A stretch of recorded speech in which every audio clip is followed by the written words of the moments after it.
Hello students, हम लोग EIM के लेक्चर 3 की बात करेंगे। अभी तक हम लोगों ने जो जिस लेक्चर का मतलब डिटेल स्टडी किया है उसमें हम लोग अमीटर की बेसिक के बारे में पढ़ चुके हैं कि अमीटर का हम लोग बेसिक कैसे यूज करते हैं, PMMC क्वाइल्स की सहायता से हम लोग अमीटर कैसे बनाते हैं। अब हम अमीटर के लिए इक्वेशन को डेराइव करेंगे और साथ में ही शंट रेजिस्टेंस की वैल्यू को कैलकुलेट करेंगे। और इस चैप्टर में हम लोग न्यूमेरिकल एमीटर पे न्यूमेरिकल क्वेश्चन को सॉल्व करेंगे। ओके, तो आइए, आप लोग जानते हैं कि एमीटर को कैसे बेसिकली बनाया जाता है, उसके बारे में हम लोग बात करते हैं। ओके, नोट कीजिए। अमीटर को बनाने के लिए आपके पास एक मीटर आता है जिसको हम क्या बोलते हैं, PMMC। एक PMMC मीटर आता है। ओके, और उसके बाद से इसका PMMC मीटर का एक इंटरनल रेजिस्टेंस होता है। ठीक है, इंटरनल रेजिस्टेंस जिसको हम लोग डिनोट करते हैं RM से।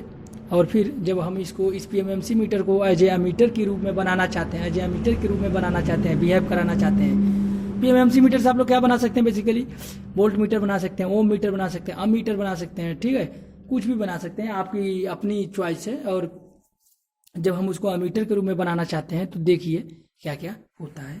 तो लीजिए, हम लोग सबसे पहले जब हम इसको अमीटर की तरह बिहेव करना चाहते हैं तो इसमें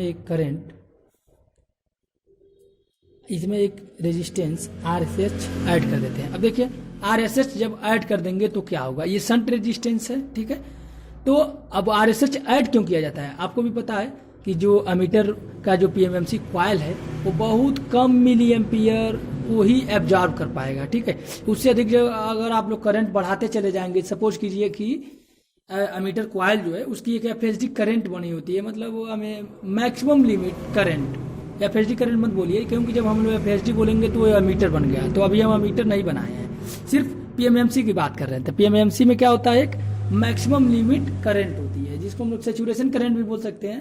मतलब उससे अधिक अगर आप करंट फ्लो करा देंगे तो PMMC का जो कॉइल है पूरी तरह से डिस्ट्रॉय हो जाएगा, डिस्ट्रक्ट हो जाएगा। तो आपको अमीटर बनाना है तो उसको डिस्ट्रक्ट तो करना नहीं है, बेसिकली उसे बचाना है। तो हेलो फ्रेंड्स, हम लोग फिर से रिज्यूम अपने लेक्चर को करते हैं। अभी फैन आ गया था तो इस वजह से मतलब प्रॉब्लम क्रिएट हो गई थी, फैन चलने लगा था। तो इससे क्या हो जाएगी, फैन चलने लगेगा तो आवाज़ नहीं क्लियर हो पाएगी। तो हमें देखिए साउंड क्लियरिटी चाहिए, वीडियो की क्लियरिटी चाहिए। ओके, तो अब हम लोग फिर से अपना नेक्स्ट लेक्चर को इसी लेक्चर को फॉर्मेशन कर रहे हैं। देखिए अब क्या हुआ था, हम क्या बात कर रहे थे, हम लोग बात कर रहे थे PMMC मीटर के बारे में। तो PMMC जो इंस्ट्रूमेंट्स है, अगर उसमें करंट की एक लिमिट होती है कि उससे अधिक करंट उसमें नहीं फ्लो हो सकता। जैसे आप लोग PMMC कॉइल के बारे में पढ़ चुके हैं। PMMC में क्या है कि जो करंट की वैल्यू होती है IM, मतलब मीटर करंट की एक लिमिट होती है कि वो PMMC कॉइल के ऊपर डिपेंड करती है कि इस मीटर करंट की लिमिट क्या होगी। तो नॉर्मली ये माइक्रो एम्पियर रेंज में होती है, फिर नैनो एम्पियर रेंज तक भी होती है। अगर हमें कोई ऐसा मीटर बनाना है जो बेसिकली मतलब PMMC कॉइल, अगर कोई बहुत पतला PMMC कॉइल है, लाइट रिबन का है, तो वो क्या है, नैनो एम्पियर रेंज तक भी हो सकती है और माइक्रो एम्पियर के 100 या 1000 माइक्रो एम्पियर तक हो सकती हैं। ठीक है, तो ये देखिए इसकी रेंज होती है। जब इस रेंज से हम अधिक करंट उसमें फ्लो करा देंगे, इट मीन्स देखिए अगर हम लोग RSH को 9 भी लगाएं तो भी हमारे पास अमीटर की तरह ये बिहेव कर सकता है।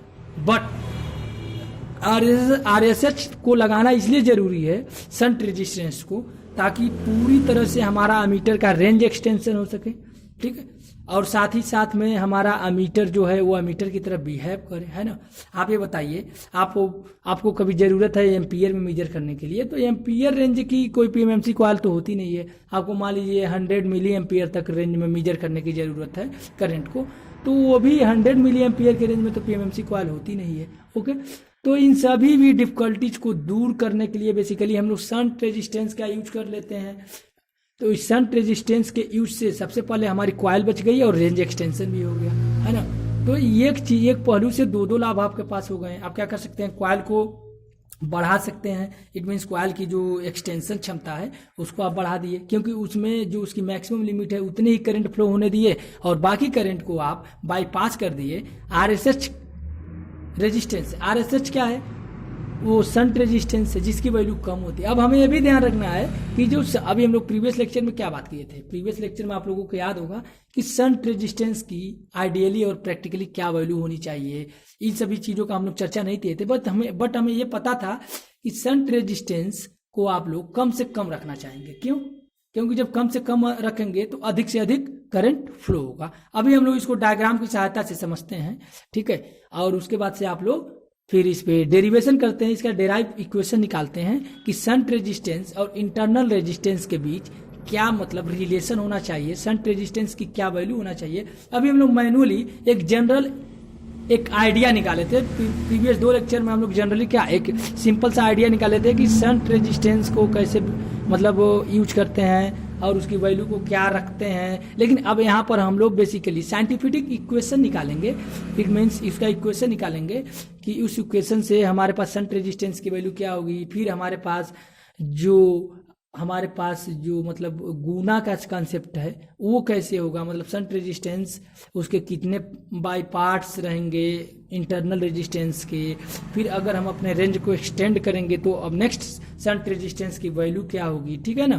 तो इन सभी चीज़ों का हम लोग बेसिकली डेरिवेशन करेंगे। लेकिन उसके पहले हम लोग एक जनरल चीज समझ लेते हैं कि क्या है कि हमारे पास जो मीटर रेजिस्टेंस है, आप लोग देख रहे हैं मीटर के सीरीज में एक RM मतलब मीटर का रेजिस्टेंस। अब कोई भी मीटर है तो कॉइल से बना है, जब कॉइल से बना है तो कोई ना कोई उसमें रेजिस्टेंस होगा, है ना। ऐसा तो है नहीं कि सभी मेटल आइडियल है, नहीं, प्रैक्टिकल मेटल है तो कुछ ना कुछ उसमें रेजिस्टेंस होंगे। तो इसलिए उस रेजिस्टेंस को मीटर के साथ बिहेव करते हैं सीरीज के रूप में, ठीक है। तो उसमें भी कुछ ड्रॉप होगा, कुछ करंट उसमें भी फ्लो होगी।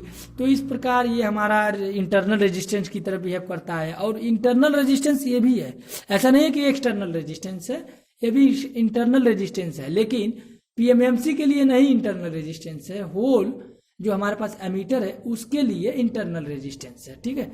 ये पूरा क्या हो गया, ये हमारा पूरा ब्लॉक एज ए एमीटर हो गया, ओके। ये पूरा ब्लॉक क्या हुआ, एज ए एमीटर। तो ये पूरे एमीटर ब्लॉक के लिए भी तो ये RSH जो है वो इंटरनल रेजिस्टेंस है। तो अगर कोई आपसे ये पूछे कि हमारे पास जो एमीटर है उसकी इंटरनल रेजिस्टेंस की वैल्यू क्या होती है, तो आप क्या क्वेश्चन में आंसर देंगे, इंटरनल रेजिस्टेंस की वैल्यू कम से कम होनी चाहिए। क्यों? क्योंकि RSH भी तो क्या है, उसकी इंटरनल रेजिस्टेंस ही है। अगर कोई ये पूछे कि इसकी आइडियल वैल्यू क्या है तो आप क्या बोलेंगे, internal resistance of ammeter is 0। मतलब आइडियली क्या है, आपको इंटरनल रेजिस्टेंस बहुत कम करना चाहिए, नेग्लेक्ट कर दीजिए। इट मीन्स इसको आप लोग क्या करेंगे, कम से कम करेंगे। इट मीन्स क्या करेंगे, रेजिस्टेंस को कम से कम करना है, मतलब शॉर्ट सर्किट, यही करेंगे ना। बट अगर हम लोग इसे शॉर्ट सर्किट कर दें, शॉर्ट सर्किट पर क्या होगा, R की वैल्यू 0 हो जाएगी, तो फुल करंट जो भी मतलब सिस्टम में अप्लाई कर रहे हैं वो शॉर्ट सर्किट से चली जाएगी। तो फिर हम मीजर नहीं कर पाएंगे। PMMC में जब कोई करंट ही नहीं फ्लो होगा तो फिर हम मीजर कैसे करेंगे, ओके। तो आइडियली वैल्यू हमें माने कि कम से कम मतलब 0 होना चाहिए। बट अब आप लोग सोचिए इस बातों को कि अगर हम इसको कम से कम 0 करना चाहें तो इसको शॉर्ट करेंगे। इट मीन्स यहाँ पर हम लोग शॉर्ट सर्किट अप्लाई करेंगे, ओके। तो जब शॉर्ट कर देंगे तो जो इधर बाहर से करंट आ रही है वो टोटल करंट शॉर्ट सर्किट से चली जाएगी। तो यहाँ पर मीटर क्या डिफ्लेक्ट करेगा, मीटर की कोई ना सेंसिटिविटी होगी ना कुछ होगी, तो फिर हम लोग मीटर कैसे बना पाएंगे, ठीक है। तो इन सब चीज़ों को आप लोग प्रैक्टिकली उसको मतलब समझिए कि क्यों से मतलब वैल्यू कम होनी चाहिए, क्यों अधिक होनी चाहिए। अब हम नोट कर देते हैं एमीटर की वैल्यू क्या होनी चाहिए।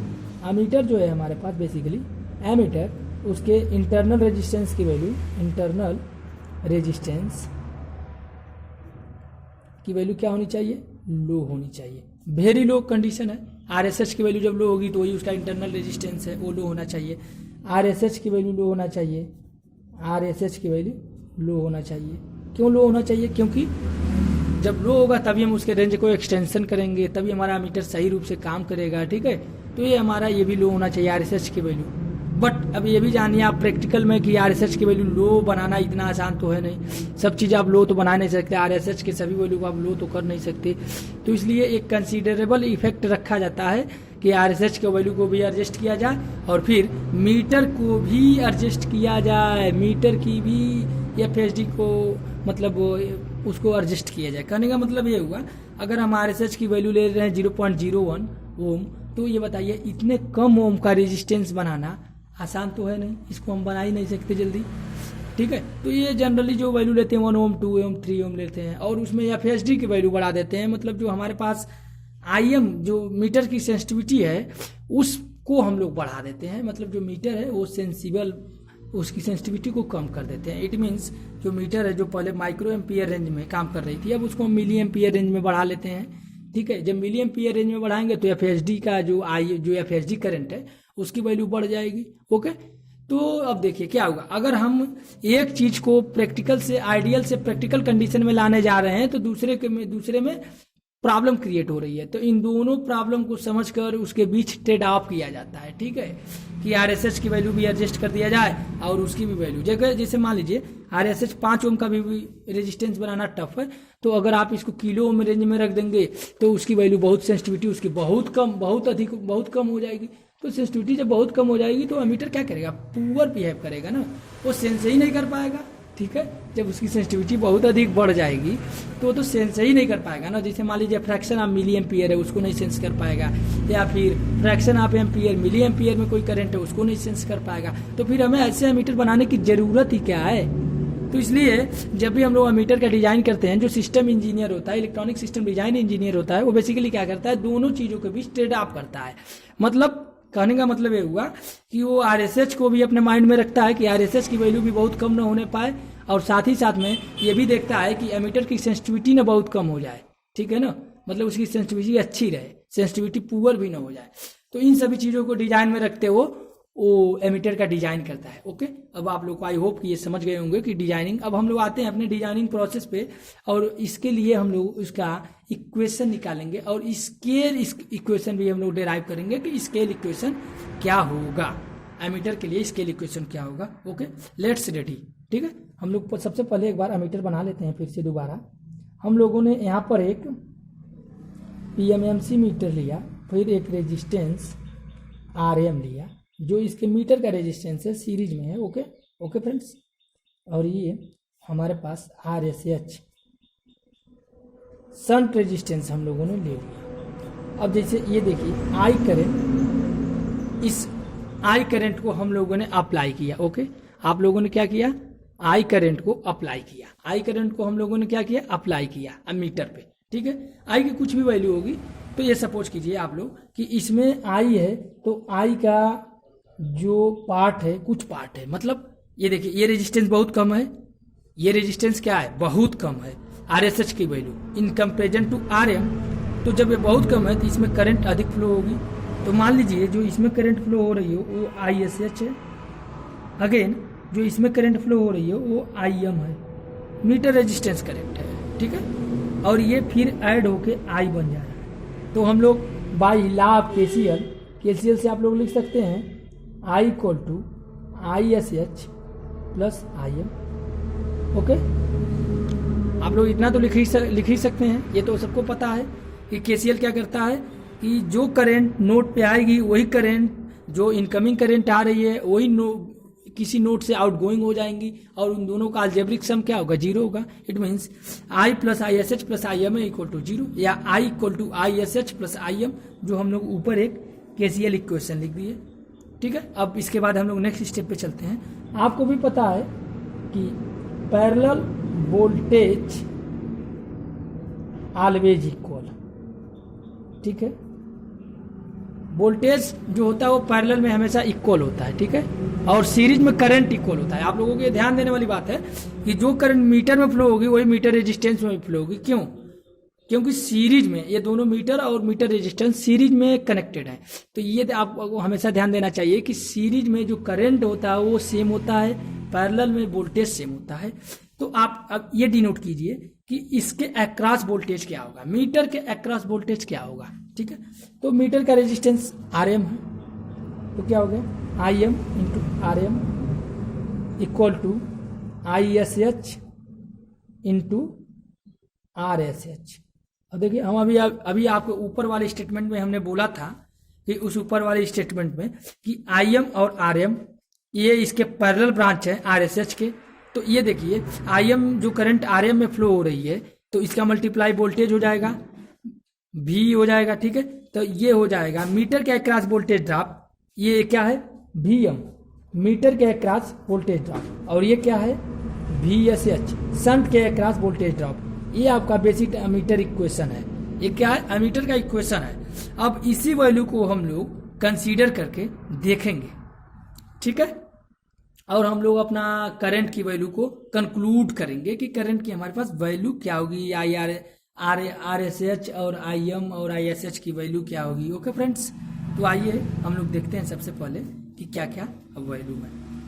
ठीक है, अब इस इक्वेशन को हम लोग फिर से एक बार से लिख लेते हैं। I M R M equal to I S H R S H. ठीक है, अब देखिए हम लोग क्या लिख सकते हैं, आई एस एच। ठीक है, अब देखिए हम लोग सबसे पहले इसमें डिवाइड कर दें। ओके, डिवाइड कर दें आई एम से, तो क्या आपको मिला,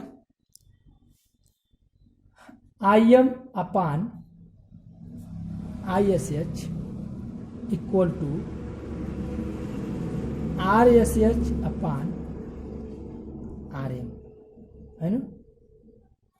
एक इक्वेशन ये मिला आप लोग, ये सिंपल अलजेब्रिक इक्वेशन है, आप लोग इसको डेराइव कर सकते हैं, कोई दिक्कत नहीं होनी चाहिए आई होप। तो अब देखिए इसमें क्या है, आई एम क्या है, meter current, I S H क्या है, शंट करंट। इन दोनों का रेशियो किसके बराबर है, शंट रेजिस्टेंस और मीटर रेजिस्टेंस के रेशियो के बराबर है। हम लोग इसको हम लोग क्या बोलते हैं, एज ए मेजरिंग फैक्टर भी बोल सकते हैं, मतलब आई एम की किस वैल्यू पे शंट की क्या वैल्यू होगा। ठीक है, तो इसको हम लोग बेसिकली आर एस एच का यहाँ पर हम लोग कैलकुलेशन कैसे करते हैं, अगर हमें कोई आर एस एच की वैल्यू निकालना है कि उसके इस पार्टिकुलर वैल्यू के लिए आर एस एच की वैल्यू क्या होगी, तो हम लोग धड़ल्ले से I M upon I S H into R M कर देते हैं, तो हमारे पास आर एस एच की वैल्यू आ जाती है कि शंट रेजिस्टेंट की क्या रिक्वायरमेंट है। अगर हमारे पास आई एम की वैल्यू दिया गया है, अब देखिए शंट रेजिस्टेंस को आपको वैल्यू नहीं दिया गया है ना, शंट रेजिस्टेंस की आपको वैल्यू नहीं दी गई है भाई, शंट रेजिस्टेंस में करंट पता ही नहीं है। ठीक है, कभी कभी ऐसा होता है कि क्वेश्चन में शंट रेजिस्टेंस में करंट नहीं पता होता है, तो उसको इन टर्म आप हम लोग आई और आई एम के टर्म में भी लिख सकते हैं। ठीक है, टोटल करंट आपको जब पता हो तब लाइए देखते हैं इसकी क्या इक्वेशन होता है। ओके, आइए हम लोग फिर से इसी इक्वेशन को रिफॉर्म करते हैं। अगर मान लीजिए पहली कंडीशन क्या है, आपसे शंट रेजिस्टेंस की वैल्यू पूछी जा रही है कि शंट रेजिस्टेंस की वैल्यू क्या है। अगर आपको मीटर करंट की वैल्यू दे दिया गया है, इंटरनल रेजिस्टेंस आर एम दे दिया गया है और शंट करंट भी दिया गया है, टोटल करंट नहीं दिया गया है कि टोटल करंट इतना हमें फ्लो कराना है, बट ये तो नॉर्मल इक्वेशन होगा, लेकिन ये कहीं दिया नहीं रहता है। आप लोग ऐसे इसको डिराइव कर सकते हैं, निकाल सकते हैं कि I M upon I S H बराबर इंटू आर एम बराबर आर एस एच की वैल्यू आप लोग बेसिकली डिफाइन कर सकते हैं।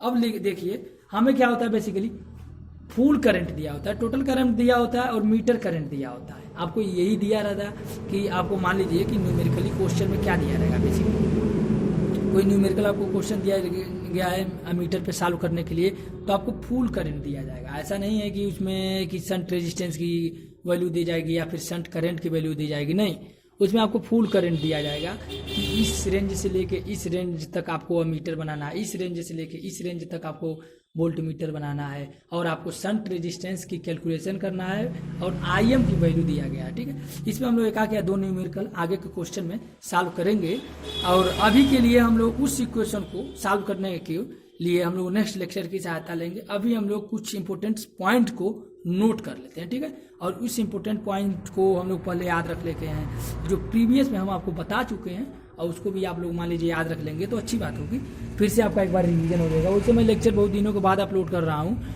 क्योंकि मुझे टाइम नहीं मिल पा रहा था, मैं माइक्रो प्रोसेसर का लेक्चर कर रहा था। ठीक है, तो उसका सिलेबस काफ़ी लंबा था, इस बार हम लोग सिलेबस थोड़े कम कर दिए हैं। अब आप ही का लेक्चर अपलोड होगा EIM से रिलेटेड। अनिल सर से भी बोले थे 2-3 चीज़ें जो बाकी थी, जो आगे के एडवांस चैप्टर हैं, उस चैप्टर को मतलब उस लेक्चर को वो कवर कर रहे हैं। हाँ, हम और लेक्चर को बाद में कवर करेंगे। ओके, अब चलिए हम लोग उसको बेसिक चीज़ को नोट कर लेते हैं। अमीटर को देखिए क्या करते हैं, अमीटर बेसिकली हम अमीटर को ऐड करते हैं एज ए सीरीज में। कोई भी हमारे पास मान लीजिए कि कंपोनेंट्स हैं, इट मीन्स जहाँ भी हमें मेजर करना है, कोई भी हमें करंट मेजर करना है किसी भी सर्किट में, तो हम लोग अमीटर को क्या करते हैं, बेसिकली सीरीज मोड में उसको मतलब यूज करते हैं। ठीक है, जिसमें मान लीजिए हमारे पास अमीटर है, ठीक है, अमीटर से हम लोग किसी डिवाइस में या किसी सर्किट में करंट को मेजर करना चाह रहे हैं, तो उस मेजर करने के लिए हम लोग उसको अमीटर को सीरीज में उस डिवाइस के या फिर सर्किट या डिवाइस दोनों के सीरीज में हम लोग उसको यूज करेंगे, ठीक है, सीरीज में अप्लाई करेंगे तभी जाके यूज होगा। दूसरी चीज़ कि ये एमीटर हम लोग अभी जो बात की है ये बेसिकली डीसी एमीटर है, अभी ये एसी एमीटर नहीं है, क्योंकि अलग अलग एमीटर होंगे ना। आपको भी पता कि पीएमएमसी किस पे वर्क करता है, डीसी पे, एसी पे नहीं काम करता है। तो एसी पे काम करने के लिए अलग पीएमएमसी होगा, ठीक है, मतलब उसको हम लोग पहले रेक्टिफाई कर देंगे, तब जाके हम लोग उसको पीएमएमसी पे अप्लाई करेंगे, तब वो एसी वोल्टेज को मेजर करेगा, ओके, एसी करंट को मेजर करेगा। तो बेसिकली जो अभी तक जो हम लोग एमीटर की बात किए थे, जो ये एमीटर है वो क्या है, डीसी एमीटर की तरह बिहेव करेगा, डीसी एमीटर, ओके फ्रेंड्स, ये डीसी एमीटर की तरह बिहेव करेगा। तो यहाँ पर हम लोग डीसी एमीटर की बात कर रहे हैं। इसके बाद वाले लेक्चर में जब एमीटर का जब पूरा क्वेश्चन समाप्त हो जाएगा तो हम लोग एमीटर का एक्सटेंशन भी पढ़ेंगे, उसकी रेंज एक्सटेंशन भी बाकी है, और साथ ही साथ में एमीटर का रेंज बढ़ाएंगे, उस पर 2-4 न्यूमेरिकल सॉल्व करेंगे, एसी एमीटर की भी बात करेंगे, फिर उसके बाद से हम लोग वोल्टमीटर की बात करेंगे। तो अभी देखिए इसमें जो की पॉइंट्स हैं क्या क्या हो सकते हैं। पहली की पॉइंट कि जो एमीटर है वो सीरीज में सर्किट के साथ सीरीज में ऐड किया जाता है। एमीटर ये डीसी एमीटर है, और साथ में इसकी टेस्टिंग कैसे होती है, what is testing purpose of ammeter, testing कैसे की जाती है इस वाले एमीटर को। टेस्टिंग करने के लिए सबसे पहले हम लोग अपने जो एमीटर के जो दोनों पिन होते हैं उसको पहले शार्ट कर लेते हैं, ताकि कोई भी उसमें जो भी मतलब रफ वैल्यू ना कोई करंट फ्लो हो। रफ वैल्यू को पहले हम हटाते हैं, रफ वैल्यू को हम लोग हटाते हैं, ठीक है। और देखिए इस पर यह भी होता है कि कभी कभी सबसे पहले हम लोग एमीटर का रेंज को देख लेते हैं कि एमीटर का रेंज क्या है, फिर जाके हम लोग उस एमीटर को यूज करते हैं। जैसे मान लीजिए कि एमीटर का जो रेंज है, आपका जो एमीटर का रेंज अगर है फ्यू एम्पियर तक, अगर आप उससे फ्यू एम्पियर का मतलब होगा कि फ्यू एम्पियर से का मतलब हुआ कि 4 एम्पियर, 2 एम्पियर, 3 एम्पियर, अगर आप उससे हाई एम्पियर की वैल्यू को मेजर करने लगेंगे तो एमीटर क्या हो जाएगा, बर्न हो जाएगा पूरी तरह से। ये एमीटर क्या हो जाएगा, एक्सटेंट हो जाएगा। इट मीन्स करने का मतलब क्या है, डिस्ट्रॉय हो जाएगा। तो इसलिए हम लोग इसको जिस रेंज में एमीटर को हम बनाए हैं उसी रेंज की करंट को हम लोग मेजर करें। तो पहले हम लोग एक्सपेक्टेड वैल्यू को देखते हैं कि जैसे सपोज कीजिए कि जो इलेक्ट्रॉनिक करंट्स हैं, जो इलेक्ट्रॉनिक सर्किट है, उसमें किस रेंज की करंट फ्लो हो रही है। ऐसा नहीं है कि आप लोग हाई पावर सप्लाई में जाके इस एमीटर को यूज कर लें जहां पे 5 एम्पियर 10 एम्पियर की करंट फ्लो हो, तो ये एमीटर वहां पर बर्न हो जाएगा, मतलब काम नहीं करेगा, डिस्ट्रक्ट हो जाएगा। तो ये सब टेस्टिंग के पर्पज है आप लोगों को, और आपको ये ध्यान रखना होगा कि किस एमीटर का हम यूज कहाँ करें, ठीक है। हाई एम्पियर, हाई रेटिंग वाले जो एम्पियर हैं, 5 एम्पियर 10 एम्पियर के जो एमीटर हैं, उसको हम लोग बड़े सप्लाई घर में यूज करते हैं, बेसिकली पावर हाउस में हुआ, फिर किसी इंडस्ट्री में हुआ। अगर हमें लैब में कुछ टेस्टिंग करना है तो हम मिली एम्पियर वाले मिली एम्पियर या फ्यू एम्पियर वाले एमीटर का यूज करेंगे। अगर हमें मान लीजिए कि एक्सरे जो लैब टेक्निक है, डीआरडीओ की लैब है, इसरो की लैब है, इन सब लैबों में अगर हमें कोई रिसर्च बेस्ड पेपर पे वर्क करना है, रिसर्च पे काम करना है, तो वहाँ पर बहुत माइक्रो एम्पियर तक के रेंज का एमीटर का यूज किया जाएगा, और उसकी सेंसिटिविटी को भी ध्यान रखा जाएगा। तो इन सभी चीज़ों का आप लोगों में समावेश में कर दिया कि किनका कहाँ पे यूज है। Okay, thank you.